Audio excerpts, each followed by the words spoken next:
The final battleground between America's native people and the invading adversaries took place in the land of the American West. On the high plains, the Indians made their last stand as a free people. The history of their struggle against complete physical and cultural domination is a series of tragic events that represents the wider saga of nearly all Native Americans. From the Seminoles in the southeast to the Inuit of the far north.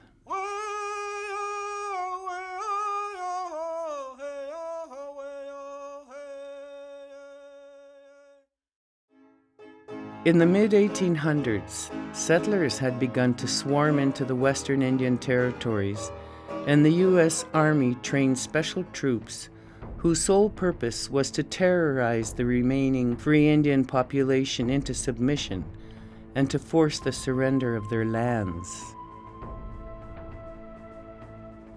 Damn any man who sympathizes with Indians. I have come to kill Indians, and believe it is right and honorable to use any means under God's heaven to kill them. Colonel John Shivington.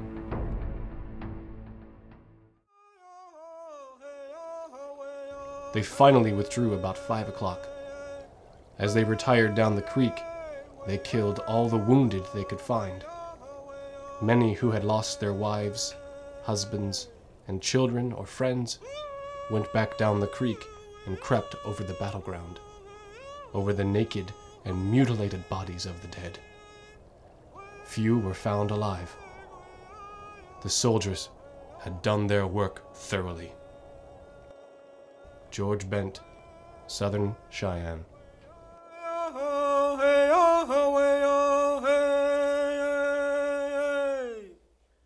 They knew that warriors who would not surrender in battle would have no choice but to lay down their weapons when they saw their wives, grandmothers, and children sick and dying. They had their solution. The government would encourage buffalo hunters to slaughter literally tens of millions of buffalo in order to starve the tribes onto the reservations.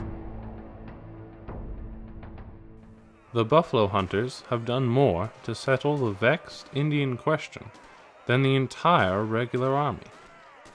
Let them kill, skin, and sell until the buffalo is exterminated, as it is the only way to bring lasting peace and allow civilization to advance. General Philip Sheridan. You know, our ceremonies, our songs, and our prayers is about life. It's about how sacred things are and trying to live a beautiful, sacred way of life. For although our people were weary and trapped, the spirit of the Indians still burned within the smoldering embers of our destroyed camps and broken hearts.